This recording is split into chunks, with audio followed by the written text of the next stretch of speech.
जिभेला तोडतात रक्तबंबाळ. 2 दिवस खायची पंचायत, पण तुम्ही रागात कधी 2 दात पाडलेत का? आणखीन त्याला खोबऱ्याचं तेल लाव, साय लाव, मध लाव. हे असे कठीण नाते जोपासण्यात आणि सांभाळण्यात आपण वेळ वाया घालवतो. तेच नाते जे आपल्याला कुरतडायला लागलेले आहेत, त्याच नात्यांना आपण मध, साखर, साय, खोबरा, कळत नाही की हेच दुसरा नाही येणार चावायला, आपलेच दात आपल्याला चावतात.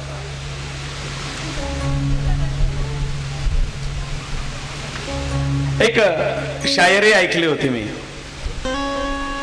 जितने दुश्मन हमारी जान के हैं, जितने दुश्मन हमारी जान के हैं, उसमें आधे तो खानदान के हैं, उसमें आधे तो खानदान के हैं. जितने दुश्मन हमारी जान के हैं, उसमें आधे तो हमारे ही खानदान के हैं. बाहर वाले म्हणून सावधान.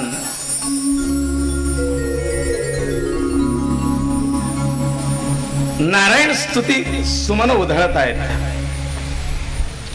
स्तुतीपासून फार जपून राहावं लागतं, त्याची सवय ठेवू नये.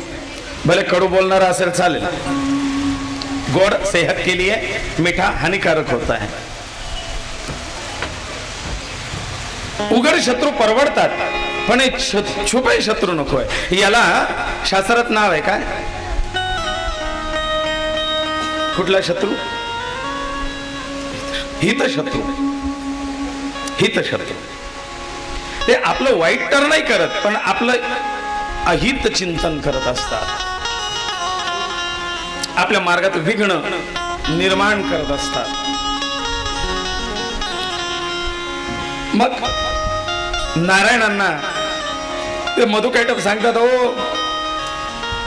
आम्ही आहोतच बलवान, शक्तिशाली, सामर्थ्यवान, आमचं काय, तूच माग आमच्याकडे काय. ते नारायण म्हणतात हेच तर पाहिजे होतं.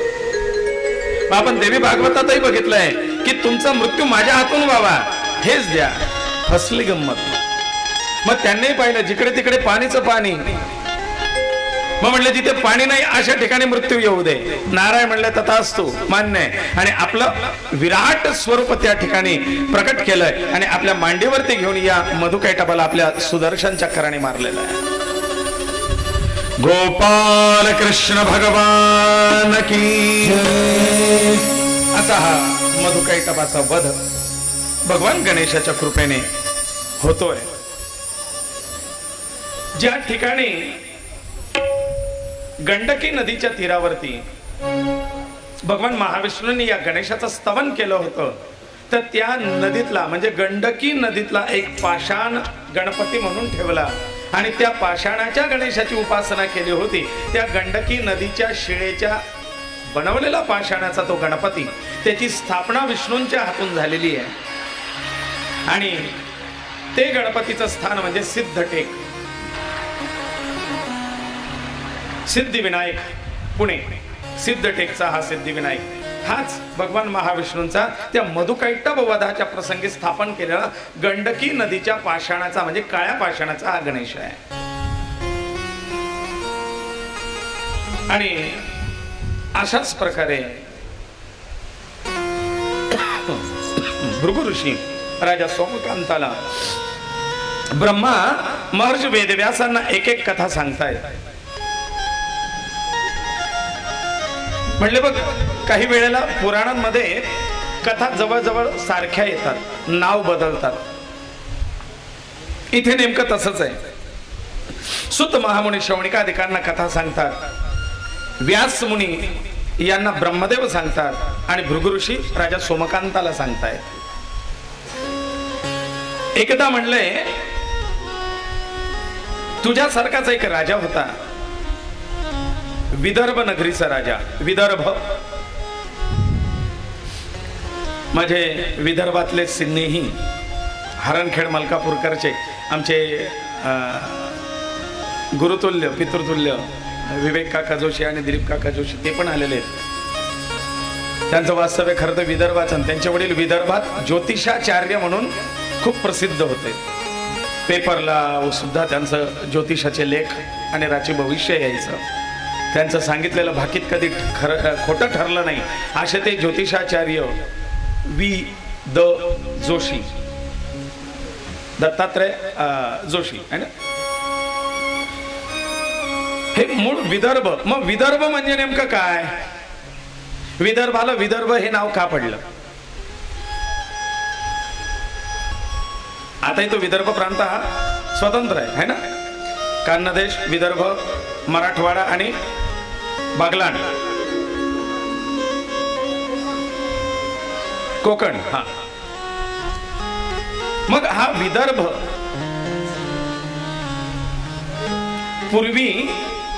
पूर्वीचं विदर्भ आणि आताचं विदर्भ याच्यात फार फरक आहे बरं का.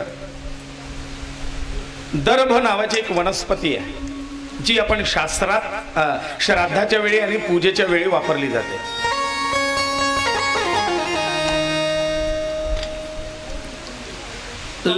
गौतम हे गौपालक होते, गोपालक होते. गोवंशाची चांगले ज्ञान त्यांना होतं आणि म्हणून गोवंशाच्या प्रयोगाने, शेण आणि गोमूत्र याच्या प्रयोगाने त्यांनी ती भूमी ही विदर्भ करून टाकली.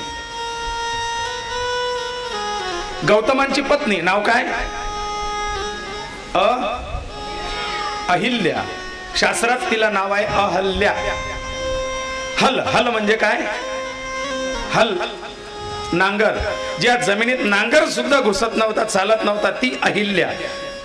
व्यवहारातली स्त्री सोडा, शास्त्रात आपण जे दुसरे अर्थ पाहतोय, गूढ अर्थ, ती अहिल्या म्हणजे कोणी स्त्री होती हा पौराणिक विषय, पण मूळचा विषय म्हणजे ती अहिल्या म्हणजे ती भूमी विदर्भाची.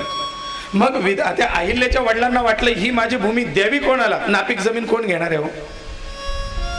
बखळ जमीन आहे ना, ही कोणाला विकावीन? काय भाव मिळणार आहे? आणि म्हणून ते तिच्यासाठी वर शोधत होते, पण तिला वर मिळेना. मग काय, शेवटी गौतम जो गायी पाळणार आहे, जो गोवंश सांभाळणार आहे आणि त्याचं ज्ञान त्याला आहे, म्हणून त्या गौतमाला सांगितलं माझी ही अहल्या, ज्याच्यात हल सुद्धा चालवता येत नाही, जिच्यात पीक घेता येत नाही, अशी जमीन मी तुम्हाला देऊ इच्छितो. गायी राखण्यासाठी तुम्ही तिचा वापर, गायींसाठी बखळ जागाच लागते ना, तिचा वापर करा. आणि गौतमांनी आपल्या गो विज्ञान टेक्नॉलॉजीनुसार ती जमीन पूर्ण विदर्भ करून टाकली आणि तिला सुपीक केलंय. आणि म्हणून असं म्हणतात की त्या अशा नापीक जमिनीमध्ये सुद्धा रामाने अहिल्याचा उद्धार केला. म्हणजे काय नुसता पाय लागला आणि दगडाची बाई झाली, या पौराणिक कथा बाजूला सोडा. राम हा कोण आहे? राजा आहे. आणि राजाने गौतमांच्या विनंतीनुसार, राजा आताचे राजे जातात दुष्काळी जमिनीचं पाहणी करायला, पण त्यावेळेला गौतमांनी रामाला सांगितलंय माझ्या आश्रमात म्हणजे माझ्या या जमिनीत या आणि ही जमीन कशी आहे बघा जरा. आणि त्या राजाने पाहणी करण्याकरता तिकडे गेलेत आणि राजाचं पाऊल त्या भूमीत पडलंय. आणि राजाने सांगितलं की मी तुम्हाला लागेल ते सहकार्य पुरवतो, ही जमीन पुन्हा सुपीक करा. आणि त्या रामरायाचं ज्या दिवशी पदार्पण त्या भूमीत झालं तेव्हा गौतमांची टेक्नॉलॉजी, रामांचं सहकार्य, ती जमीन पुन्हा पीक घेण्याकरता सुपीक झाली. ती अहिल्या शिळा रामे उद्धरिली. हा त्याचा वैज्ञानिक दृष्टिकोन आहे. गणपती बाप्पा मंगलमूर्ती. ते विदर्भ. पण आज पुन्हा त्या विदर्भावरती गायी नसल्यामुळे दुष्काळाची आणि पाऊस न पडण्याचे शेवटी तक्रारी यायला लागल्या, कारण मूळ तत्व पुन्हा. मग अशा या विदर्भ नगरीमध्ये फक्त मला एवढं विदर्भ करता इतकं जावं लागलं बरं का. पण काकांच्या हरणखेडला फिरून आलो, तो एक आनंद मिळाला. मग या विदर्भ नगरीचा एक राजा होता भीम. भीम राजाची पत्नी चारुहासिनी. कोणी भीम म्हणतं, कोणी भीमक म्हणतं. भीमक. मग हा भीमक राजा म्हणजेच रुक्मिणीचा पिता. याच वंशामध्ये 2-3 भीमक सांगितलेले आहेत. मग हा भीमक, त्यांची पत्नी चारुहासिनी आणि धर्मशील राजा आहे. परंतु दुःख तेच, जिथे पैसा असला तिथे, जिथे आनंद आहे तिथे गोविंद नाही, आणि जिथे गोविंद आहे तिथे संपत्ती आहे पण त्याचा उपभोग घेणारी संतती नव्हती, आणि म्हणून राजा दुःखी असायचा. एकदा राजा आपल्या कुलपुरोहित विश्वामित्र यांच्या आश्रमात गेलेत. विश्वामित्रांना शरण गेलेत. गुरुदेव, काहीतरी उपाय द्या, राजवंश पुढे चालला पाहिजे. विश्वामित्रांनी या भीमकाला गणेशोपासना दिलेली आहे. गणेश उपासना, आणि तेवढ्याच तन्मयतेने गणेश व्रत हा राजा करू लागला. श्रद्धा आहे, गणेश याग करतोय, गणेश उपासना करतोय, नामजप करतोय, नाम मंत्र करतोय.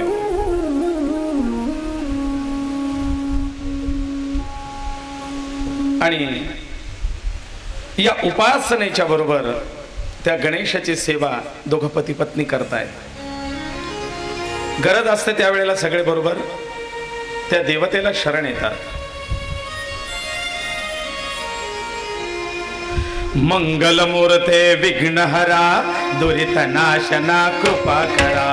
मंगलमूर्ते विघ्नहरा दुरितनाशना कृपा करा. मंगलमूर्ते विघ्नहरा दुरितनाशना कृपा करा.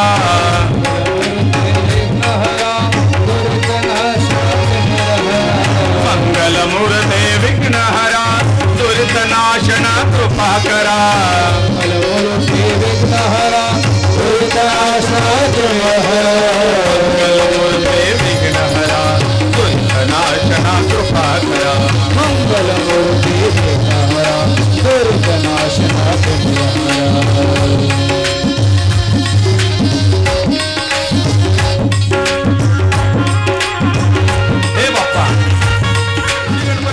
दहा दिवसाचा सिद्धिविनायक कृपा करा.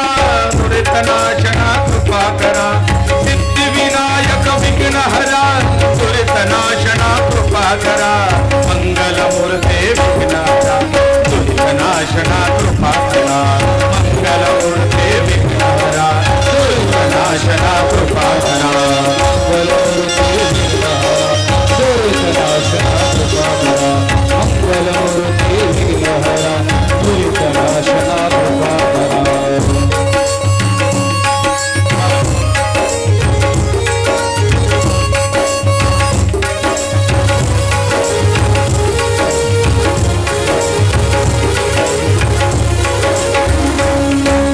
लंबोदरा कृपा करा. दुरितनाशना कृपा करा. लंबोदरा विघ्नहरा दुरितनाशना कृपा करा. एकदंता विघ्नहरा दुरितनाशना कृपा करा. एकदंता विघ्नहरा दुरितनाशना कृपा करा. मंगलमूर्ते विघ्नहरा दुरितनाशना कृपा करा. मंगलमूर्ते विघ्नहरा दुरितनाशना कृपा करा. मंगलमूर्ते विघ्नहरा दुरितनाशना कृपा करा.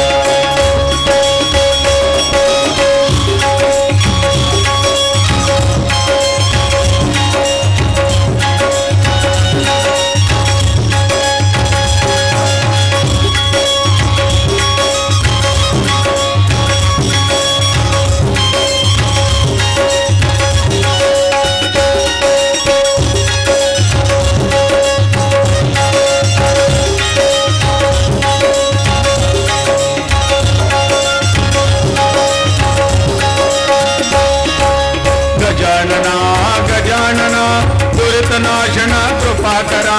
गजानना गजानना दुरितनाशना कृपा करा. मंगलमूर्ते विघ्नहरा दुरितनाशना कृपा करा. मंगलमूर्ते विघ्नहरा दुरितनाशना कृपा करा.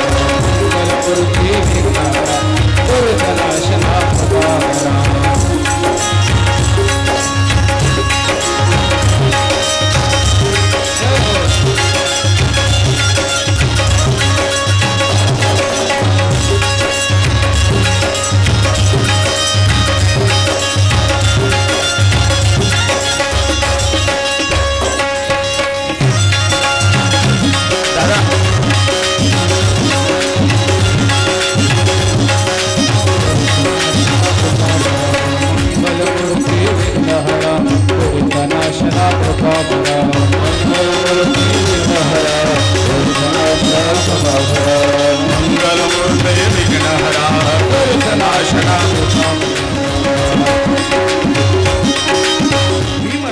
उपासना सुरू आहे. गणपती बाप्पाच्या कृपा आशीर्वाद त्यांच्यावरती होतो.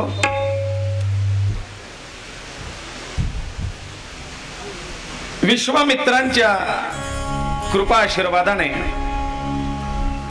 भीमाची ही उपासना चालली आहे. एक दिवशी भीमाच्या मनात प्रश्न येतो, गुरुदेव, पण सगळं काही संपन्न असताना माझ्यासारख्याला असा पुत्रहीनतेचा योग का बरं आला? काय माझे दोष? जसं सोमकांताने विचारलं, पूर्वजन्मीचा दोष, इथे भीमही विचारतो. विश्वामित्र सांगतात, भीमा ऐक, आजपासून म्हणजे तुझ्यापासून तुझ्या पिढीत 7 पिढ्या मागे तुझ्याच नावाचा एक पुरुष होऊन गेलेला आहे, भीम नावाचा व्यक्ती. 7व्या पिढीला, आणि 7व्या पिढीला DNA येतात बरं का. आपल्यातले जीन्स, आपल्यातल्या कला, आपल्यातले गुण, आपल्यातले अवगुण, आपल्यातलं व्यंग, आपल्यातले रोग हे पुन्हा 7व्या पिढीला येतं असं म्हटलेलं आहे. सेम तसा चेहरा, तशी प्रकृती, तशी वृत्ती, तसं वागणं, तसं बोलणं, तसा आवाज हे पुढच्या पिढीत त्या जीन्सद्वारा येतात. आणि हाच भीम नावाचा एक व्यक्ती 7व्या पिढीला होऊन गेलेला आहे. विश्वामित्र या भीमाला त्या भीमाची कथा सांगतात. भीमा, आजपासून 7व्या पिढीला भीम नावाचा तुझा पूर्वज होऊन गेला. त्याच्या पत्नीचं नाव होतं कमल. कमल यांना उशिराने एक पुत्र झाला, आधी तर होत नव्हता. त्यांनी एक व्रत केलेलं होतं आणि त्या व्रताच्या उपासनेच्या आतून भगवत कृपेने त्यांना एक पुत्र प्राप्ती झाली. पण हा पुत्र जन्मतःच मुख बधिर, कुबडा आणि शरीराने व्यंग होता. राजाला फार दुःख झालं. संतती होत नव्हती तोपर्यंत राजा त्या राणीला म्हणजे कमलेला सांत्वन द्यायचा, असू दे ना, जगात का आपणच एकटे आहोत का, आपल्याला मुलबाळ नाही, असे भरपूर आहेत, होत असतं, काही गरज नाही, देवाने आपल्याला भजन पूजनासाठी केलं असेल असं. परंतु आता मुलबाळ झालं पण ते व्यंग झालं तर तो राजा त्या कमलेलाच दोष देऊ लागला. आधी तर दवा, डॉक्टर, दवाखाना, हकीम, वैद्य खूप सारे केलेत, पण राजाचे सगळे उपाय थकलेत. त्या बाळाला गुण येत नाही, पण त्याचा रोग वाढत चाललाय. हे पाहिल्यानंतर याच्यावरती फार खर्च करून उपयोग नाही, असं म्हणून त्या भीमाने आपली पत्नी म्हणजे कमला आणि तो मुलगा, त्याचं नाव ठेवलं होतं दक्ष, या दोघांना राज्याच्या बाहेर हाकलून दिलं, परित्याग करून टाकला. हा रोगट पुत्रही नको आणि त्या रोगट मुलाची आई ती पण नको. तुझ्यामुळे हे सगळे माझं नामुष्की झाली बा. माय लेक दोघं वनामध्ये भटकू लागले. त्या अपंग अशा बाळाला घेऊन ती वनात इकडून तिकडे तिकडून तिकडे कुठेतरी आश्रय मिळतो का, सहारा मिळतो का हे शोधत होते. आणि वनामध्ये एका गावाच्या बाहेर एक मंदिर होतं, थोडं जीर्ण अवस्थेत. त्या मंदिरात ते राहू लागले. जसं आपल्या इथे पाटणा देवीच्या मार्गात देवीला जाण्याच्या आधी एक हेमाळपंथी मंदिर आहे महादेवाचं, तसं एक मंदिर एकांतात होतं. या मंदिरात हे दोघं मायलेकर राहू लागले. देवाजवळ येईल ते काहीतरी नैवेद्य प्रसादाचं खाऊन किंवा मग फळ कंदमुळं तोडून आणायचे, ते खायचे, त्याला खाऊ घालायचे. असा यांचा नित्यक्रम चालत असताना त्या मंदिरामध्ये एक दिवस एक महात्मा दर्शनासाठी आला, पूजनासाठी आला. हा दक्ष झोपलेला आहे आणि आई काहीतरी फळ कंदमुळ आणायला वनात गेलेली आहे. आणि अशा अवस्थेत हा सत्पुरुष त्या ठिकाणी आला. आणि कोणी सत्पुरुष आपल्या अवतीभोवती आल्यानंतर आपल्यात एक वेगळी ऊर्जा, चैतन्य येतं. त्याच्या सद्गुणांचा जणू काही एक प्रभाव असतो की आपल्याला आकर्षित करतो.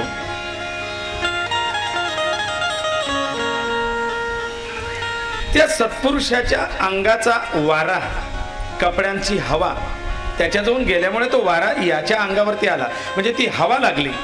त्या सत्पुरुषाने दर्शन घेतलं. ते मंदिर गणपती बाप्पाचंच होतं. दर्शन घेऊन तो सत्पुरुष निघून गेला. परंतु आई जेव्हा रानातून ते फळ कंदमुळ घेऊन आली, ती पाहतो तर आपल्या मुलाच्या अंगावरचे बरेच व्रण नष्ट झालेले होते.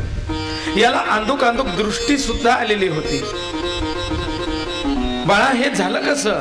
त्याने सांगितलं की आई, कोणीतरी दर्शनाला आलं होतं आणि ती व्यक्ती ज्या वेळेला दर्शनाला आली त्याचा असा कपड्यांचा स्पर्श मला झाला आणि त्यावेळेला माझ्या अंगात वीज कडाडल्याप्रमाणे झालंय आणि माझ्यात हे बदल झालेत. आई, आपण त्या व्यक्तीचा शोध घेऊया. या वनात ती व्यक्ती कोण होती? ती म्हणले, मी तर नाही बघितलं बाळा. तो म्हणतो, मलाही नीट दिसलं नाही, कारण तेव्हा माझी दृष्टी पूर्णतः आलेली नव्हती. पण जर त्याच्या फक्त अंगाच्या स्पर्शाने माझ्यात हे बदल होत आहेत, तर त्या सत्पुरुषाला पाहिल्याबरोबर मी ओळखून घेईन. आपण या संपूर्ण वनात त्याचा शोध घेऊ. आता आईने त्या बाळाला आपल्या खांद्यावरती घेतलंय आणि सगळ्या रानभर ती त्या सत्पुरुषाला शोधू लागली. कोण आहे असा की ज्याच्या सान्निध्यात क्षणमात्र दर्शन मात्रे मन कामनापूर्ती, ज्याच्या दर्शनाने, ज्याच्या स्पर्शाने एवढा बदल माझ्या बाळाच्या आरोग्यात झालाय, त्या सत्पुरुषाला मी शरण जाईन. शोध घेतला. राजा, त्यांना त्या वनामध्ये एक आश्रम लागला. त्या आश्रमामध्ये हे दोघं प्रवेश करते झाले. यांना विचारू, तो आश्रम होता मुद्गल ऋषींचा. कोण? मुद्गल ऋषी. मुद्गल पुराण म्हणून इथे एक पुराण आहे माझ्याजवळ. हे दोन पुराण जे मी उपपुराणांमध्ये सांगितले होते, गणेश पुराण आणि मुद्गल पुराण. महान गणेश भक्त या मुद्गलांचा आश्रम. आणि त्या मुद्गल ऋषींनी बाहेर आल्यानंतर यांनी त्यांना नमस्कार केला आणि बाळाने सांगितलं, आई, हेच ते. यांच्याच स्पर्शाने मला दृष्टीही आली आणि माझ्या अंगाचे व्रण सुद्धा कमी झाले. मुद्गलांना शरण गेलेत आणि सांगितलंय, गुरुदेव, तुम्ही मंदिरात येऊन गेलात आणि त्याच्यानंतर माझ्या बाळामध्ये असा बदल झालाय, तुम्ही कृपा करा आणि याला रोगमुक्त, व्याधीमुक्त आणि पुन्हा सुदृढ सशक्त होण्याचा काहीतरी मार्ग सांगा.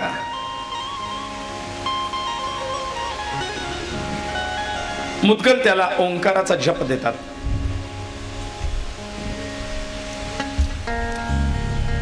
इकडे राजा सोमकांत भृगूंना एक प्रश्न विचारतोय. राजा विचारतोय, म्हणले, गुरुदेव, मुद्गलांनी ज्याच्यावरती कृपा करावी किंवा ज्याला मुद्गलांचं सान्निध्य प्राप्त व्हावं एवढं जर पुण्य या दक्षाचं होतं, कारण संत काहीतरी सुकृत असल्याशिवाय संत आपल्या जीवनात येत नाही. त्याच्याकरता पूर्वजन्मीचं काहीतरी सुकृत असावं लागतं, तेव्हा संतांच्या बहुत सुकृताची जोडी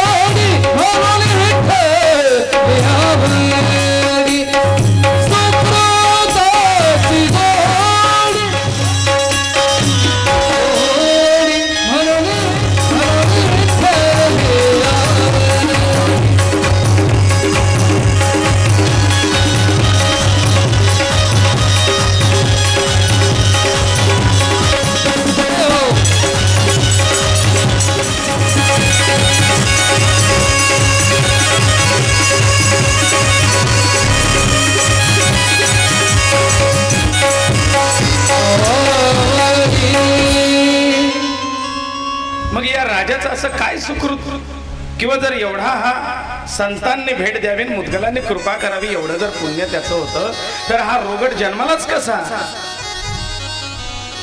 काय त्याचं पूर्वकृत्य, काय पाप? भृगु ऋषी सांगतात, राजा सोमकांता ऐक, फार पूर्वी सिंधू नावाच्या प्रदेशामध्ये पल्लव नावाचा एक वैश्य नावाच्या नगरीत, त्याचं नाव होतं कल्याण. कल्याण नावाचा एक वैश्य आहे, व्यापारी आहे, उद्योजक, धनिक. शेठ पुराणात हे नावच लक्षात ठेवणं थोडं कठीण असतं. नावं लक्षात राहिली पाहिजे. हा कल्याण आहे, कल्याणाची पत्नी आहे इंदुमती आणि या दोघांना एक मुलगा आहे, त्याचं नाव आहे बल्लाळ. बल्लाळ हा सात्विक प्रवृत्तीचा, लहानपणापासूनच अगदी बालपणापासूनच याला बालपणीच गणेश भक्तीची आवड. बल्लाळ खेळायला गेला तर इतर मुलांप्रमाणे विट्टी दांडू, गोट्या भोवऱ्या, हुतुतू, सुरपारंब्या हे खेळ खेळत नव्हता. तर बल्लाळाचा खेळ काय असायचा, काहीतरी एक दगड उचलायचा, तो दगड ठेवायचा, मातीनेच गुलाल म्हणून ते गणपती बाप्पाची पूजा करायची. मातीच्याच अक्षदा व्हायच्या, मिळाले तर फुलं त्या दगडावरती व्हायची. नाना सुगंधी पुष्पाणी यथा कालोद्भवानी च पुष्पांजलिर्मया दत्तम गृहाण गणनायक. फुलं व्हायचे, दुर्वा आणायच्या, दुर्वा व्हायच्या, असले फळ त्याचा नैवेद्य दाखवायचा किंवा मातीचाच मोदक करायचा आणि तोच मातीचा मोदक गणपती बाप्पाला त्याचा नैवेद्य दाखवायचा. खेळ खेळायचा. आपलेही मुलं खेळतात, पण खेळात सुद्धा संसारच खेळतात. भांडेकुंडे त्यांच्या खेळण्यात सुद्धा संसार, स्वप्नात सुद्धा संसार आणि जीवनात सुद्धा संसार. या बल्लाळाच्या खेळण्यात सुद्धा ईश्वर भक्ती होती. आता अर्थातच लहानांची ईश्वर भक्ती आहे, तर लहानांची ईश्वर भक्ती लहानांसारखीच असणार आहे. त्याच्यात मोठेपण निरागस गणेशाची उपासना आहे. छोटे छोटे मुलं सगळे जमा करायचे, ते आरतीचं ताट आणि त्या गणपती बाप्पाचं आरती करायची, सगळ्यांना प्रसाद द्यायचा. गणपती बाप्पा मोरया, मंगलमूर्ती मोरया, जयघोष करायचा. असा छोटासा गणपती घेऊन बल्लाळ त्या गणेशाची उपासना करतोय. छोटा बल्लाळ आहे आणि छोटा गणपती आहे. छोटी छोटी गैया छोटो सो मेरो मदन गोपाल. जसं तो कृष्ण छोटा तर त्याचे सवंगडी सुद्धा छोटे, त्याच्या गायी सुद्धा छोट्या आहे ना. तसं इथे बल्लाळ छोटा, त्याचे सवंगडी छोटे आणि त्याचा गणपती बाप्पा सुद्धा छोटा. आणि देवाजवळ छोटच व्हावं बरं का. आज नेमकं असं आहे, काय घड्याळात बिघाड झाला का काय काय माहिती, पण इतक्याच 5:45 वाजून गेलेत आणि माझं पहिलंच पान चालू आहे आणि 16 पानं सांगायचे तुम्हाला. काय करावं.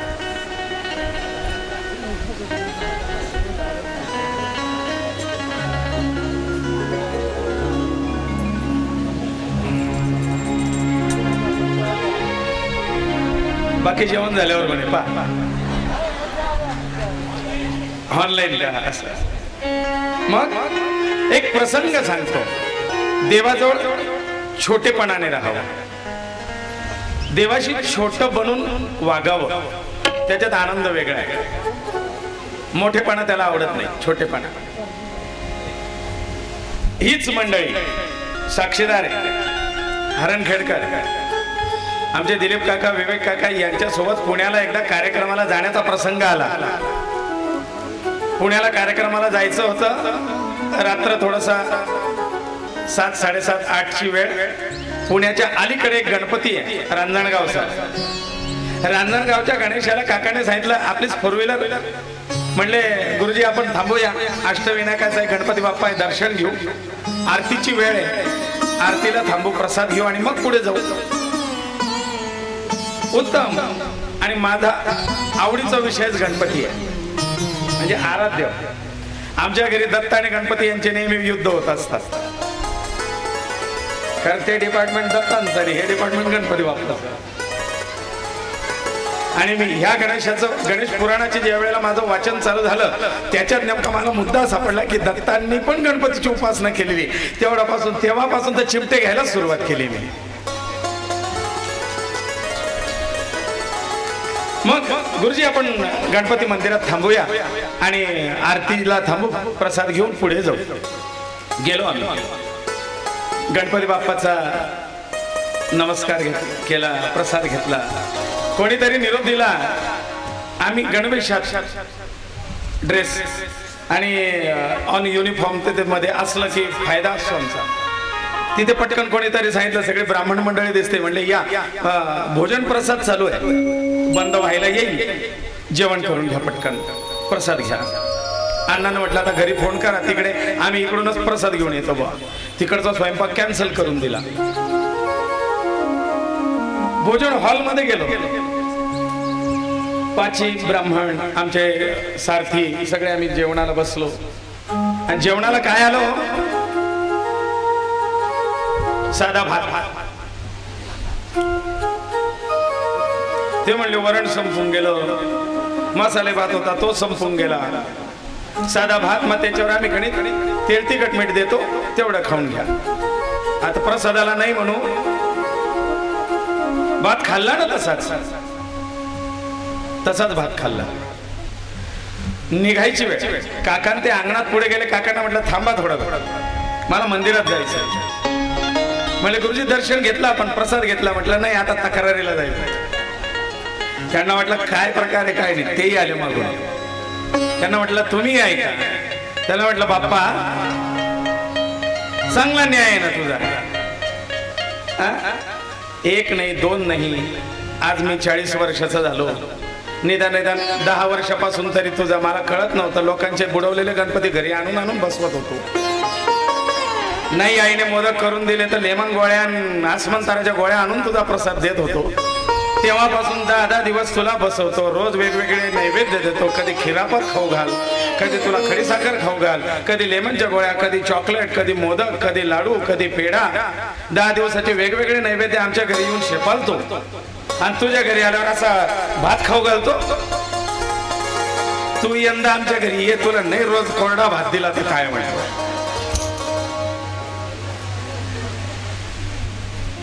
हसू यायचं आणि वाटायचं याच्याशी असं भांडलं पाहिजे ना, तेव्हा तर त्याला कळेल. आमच्या घरी तुला लाडू मोदक आणि तुझ्या घरी एक दिवस कधी नवस आलो तर पाहुणसार काय केला, कोरडा भात.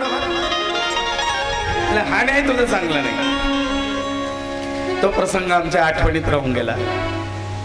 बल्लाळ छोटा आहे, बाप्पा छोटा आहे, मुलं छोटे, भावही छोटा आहे. बल्लाळ त्या छोट्या गणेशाची उपासना करतो. कसा आहे त्याचा गणपती?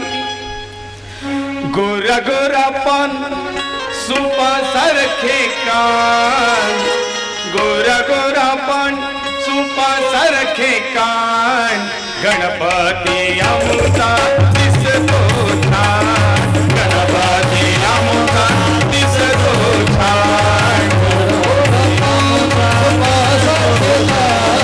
गोरा गोरा पान सुपासारखे कान, गोरा गोरा पान सुपासारखे कान, गणपती आमचा दिसतो छान, गणपती आमचा दिसतो छान.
दिसतो छान गणपती आमचा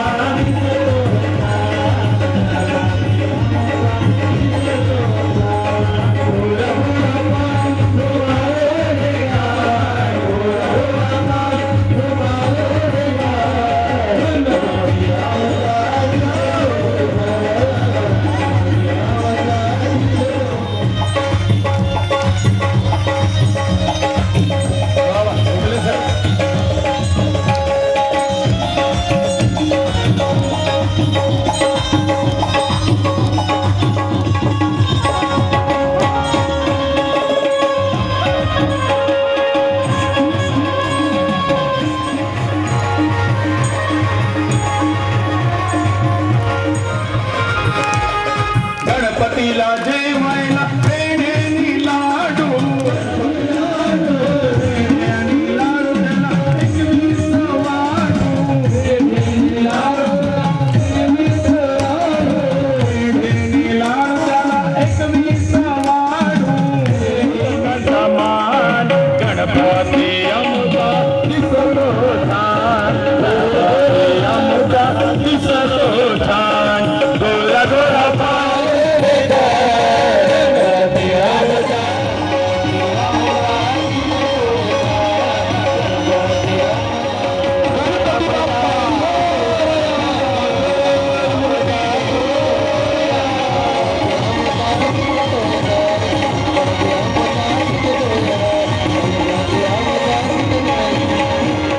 देवदेव करत फिरली तर मग उद्योगधंदा कामधंदा कोण पाहिजे? तुमच्या पोराने आमची पोरं बिघडवणे लावले. जरा आवर घाला. बल्लाळाच्या वडिलांना राग आला आणि कल्याण रागात ज्या एका झाडाखाली बल्लाळ आपल्या छोट्याशा गणपती बाप्पाची उपासना करतोय, ती मूर्ती फेकून दिली आणि बल्लाळाला खूप मारलं. अशा या बल्लाळाला मारता मारता, बाबा मारू नका, माझा गणपती फेकू नका बाबा असं करतोय. परंतु बल्लाळाच्या वडिलांनी त्या बल्लाळाला त्याच झाडाला बांधून ठेवलं, मूर्ती फेकून दिली, पूजेचं साहित्य फेकून दिलं आणि रागात हा कल्याण घरी निघून आला. दुपारचा उन्हात तळतळणारा हा बल्लाळ, संध्याकाळ झाली तरीही आता त्याला सोडवायला त्याचे वडील आले नाहीत. त्याचे मित्र तर भिवून पळाले होते. काय करावं? थकलेला, भागलेला, उन्हाने त्रस्त झालेला, विभळलेला हा बल्लाळ बांधलेला आहे. अंग दुखतंय, अंगातून रक्त निघतंय, मार खूप लागलाय. आणि आता त्या बल्लाळाने आपल्या गणपती बाप्पाची धावा, त्यांची स्तुती करायला सुरुवात केली. बाप्पा, माझ्या वडिलांनी तुमची मूर्ती फेकून दिली. मला मारलं त्याचं नाही वाईट वाटत, पण माझ्या वडिलांनी असा अपराध करायला नको होता. तुमची मूर्ती नको फेकायला हवी. गजमुखा तुझी वाट पाहता, संध्याकाळ झाली देवा, तुझी वाट पाहतोय, तू मला सोडवायला येशील म्हणून. गजमुखा तुझी वाट पाहता, नेत्र शीनले जाण तत्वता, नेत्र शीनले जाण तत्वता.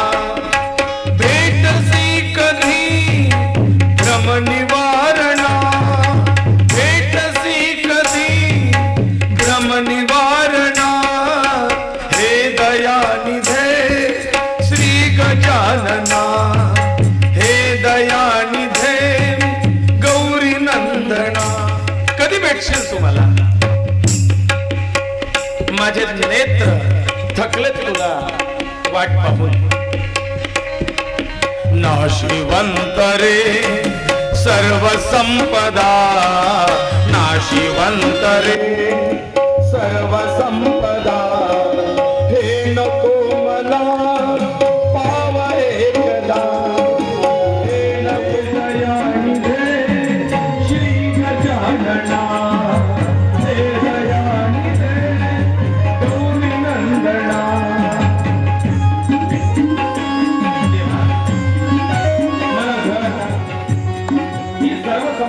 नाशवंत आहे. मला फक्त तुझ्या कृपेचा हात पाहिजे. कृपा कर गणपती राया. आणि सांगू हा देह सुद्धा नाशवंत आहे. मला मारलंय त्याचं काही वाटत नाही. पण देवा मला तुझी काळजी आहे. काय काळजी आहे? मारलं त्याचं नाही, मला तुझी काळजी आहे. काय बल्लाळ म्हणतो देवा गणपतीची भक्ती करणाऱ्याला तो गणपती वाचवू शकला नाही. ती मूर्ती भेटली त्याला दंड सुद्धा देऊ शकला. माझ्यासाठी येऊ नको, पण माझ्या बापाला दंड देण्याकरता तुझ्या नावाला वाटता नको लागायला. तुझ्या पिंगळी बलयुगावरी जात सेवा विरह साहिना स्वामी आवला. विरह साहिना दे दयानी दे श्री गजानना. दे दयानी दे गौरी नंदना. हे दयानी दे गौरी नंदना. हे दयानी दे गौरी नंदना. हे दयानी दे गौरी नंदना. बाप्पा बाप्पा एक वेळेला तुम्हाला सोडवलं नाहीस तर चालेल. लोक विश्वास ठेवणार नाही, परंतु तुझ्या भक्तीत विघ्न आणणाऱ्याला दंड मिळाला पाहिजे. असे का ना माझा पिता, पण असला पिता काय कामाचा? तो हिरण्यकश्यपू जो प्रल्हादाच्या भक्तीत आड येतोय. हा दुसरा हिरण्यकश्यपूचाच अवतार म्हणावा माझा पिता. बाप्पा बाप्पा माझ्या पित्याला रोग होऊ दे, अंग अंग झडू दे त्याचं. बल्लाळाला फार राग आलाय आपल्या आराध्याच्या उपासनेत विघ्न आणल्यामुळे. देवा त्याला दुःख येऊ दे, त्याला दारिद्र्य येऊ दे, त्याला रोग येऊ दे. बस त्याला याची जाणीव झाली पाहिजे की मी देवाच्या उपासनेत विघ्न आणल्याचं काय फळ आहे. राजा कोण सांगताय? भृगु सोमकांताला सांगताय. राजा ऐक, हा बल्लाळाचा पिता कल्याण तोच हा दक्ष आहे जो रोगट झालेला आहे. त्या कल्याणाचा हा अवतार आहे आणि त्या ईश्वर भक्तीत व्यत्यय आणल्यामुळे ती मूर्ती फेकल्यामुळे याच्या अंगाला रोग आलेला आहे, भद पडलेले.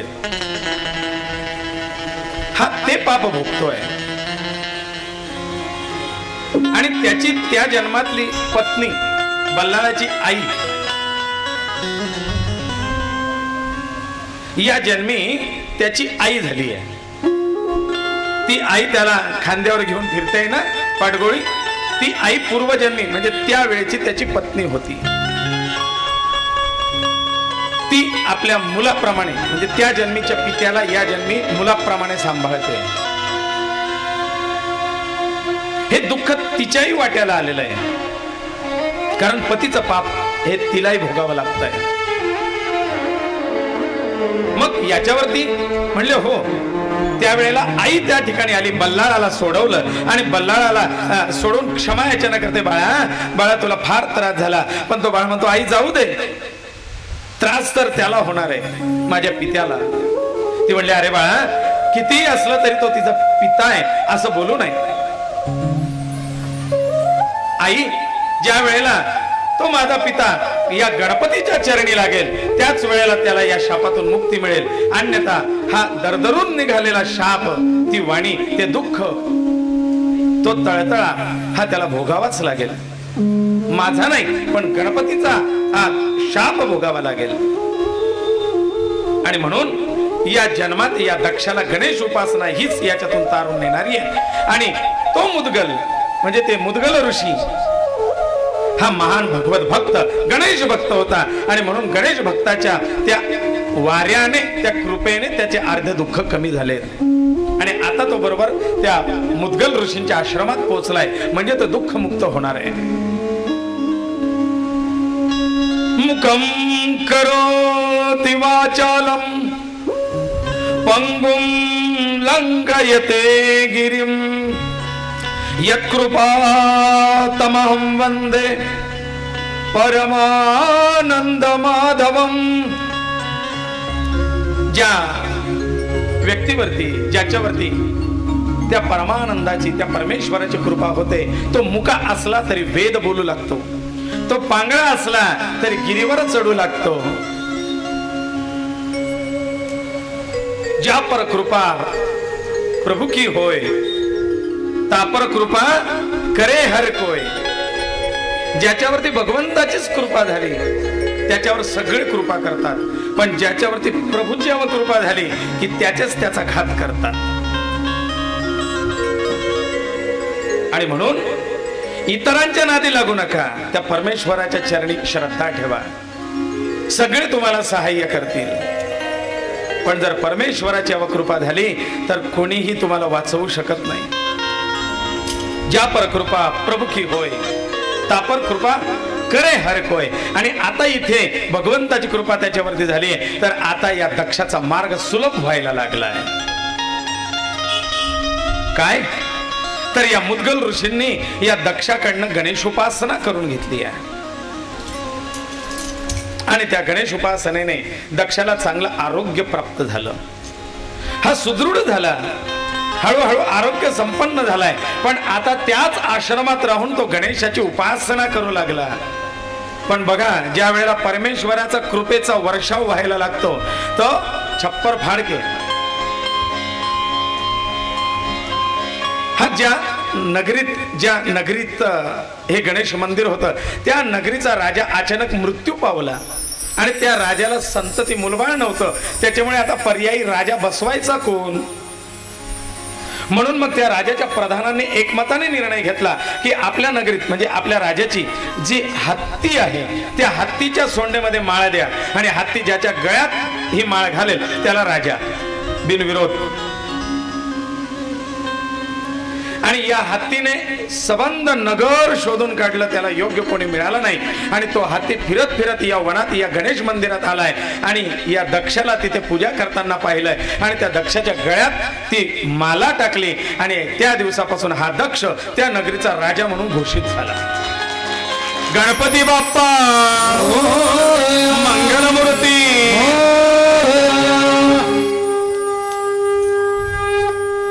आईलाही आनंद झाला. ही वार्ता याच्या पित्याकडे गेली. तो भीमक आलाय त्याला घ्यायला, पण दक्षाने नकार दिला. बाबा माझ्या वाईट काळात तुम्ही मला साथ दिली नाही, आम्हाला घराबाहेर काढून दिलं. आता मला तुमचं राज्य नको, तुमचं वैभव नको, तुमची संपत्ती नको, काहीही नको. मला माझ्या बाप्पाने सगळं दिलंय. तुमच्या वारसदार राजा होण्यापेक्षा इकडे माझ्या बाप्पाने मला स्वतंत्र राजा म्हणून घोषित केलाय. मी आता माझं राज्य सांभाळीन. भीमकाला केलेल्या गोष्टीचा पश्चाताप झाला आणि दक्ष आपलं स्वतंत्र राज्य सांभाळतोय. विश्वामित्र राजा भीमकाला सांगतायत, राजा